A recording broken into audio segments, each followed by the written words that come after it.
Për ne dhe për mua personalisht, mbrojtja e pavarësisë dhe ruajtja e pavarësisë së sistemit të drejtësisë janë para kushte.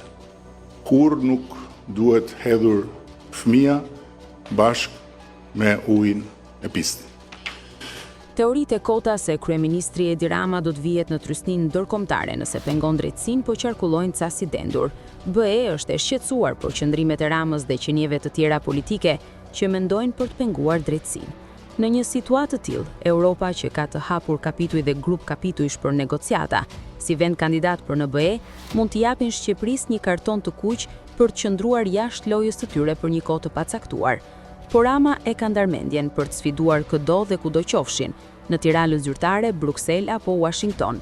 Kryeministrit nuk i plas koka për fare nëse pengohet ose jo integrimi. As ka qenë, as është dhe as nuk do t'jetë prioritet qenia e Shqipërisë një nga vendet e reja anëtare e BE-s.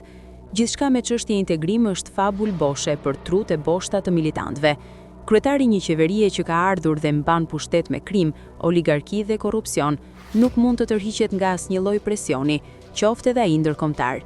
Këta të fundit, ditët e fundit po shprehin shqetësim për çedim të demokracisë në Shqipëri dhe veçanërisht nga ndërhyrja e pushtetit ekzekutiv dhe legjislativ në sistemin e drejtësisë nëpërmjet shantazhit ose duke u lidhur duart me ndryshime ligjore.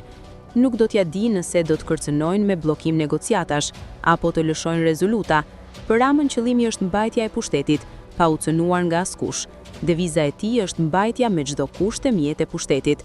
Ai dhe 83 kartonët e tij, shtuar edhe 3 nga PSD, do vihen para faktit të kryer për ndryshimet në kodin e procedurës penale, konkretisht për disa shtesa në nenin 242 të tij, ku flitet për pezullimin nga detyra anëtarëve të kabinetit qeveritar dhe vetë atij.